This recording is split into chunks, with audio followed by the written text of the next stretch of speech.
Assalamu alaikum, dear students. In our last class, we have discussed the events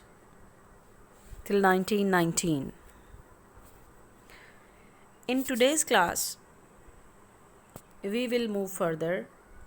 and discuss about non-cooperation movement 1920.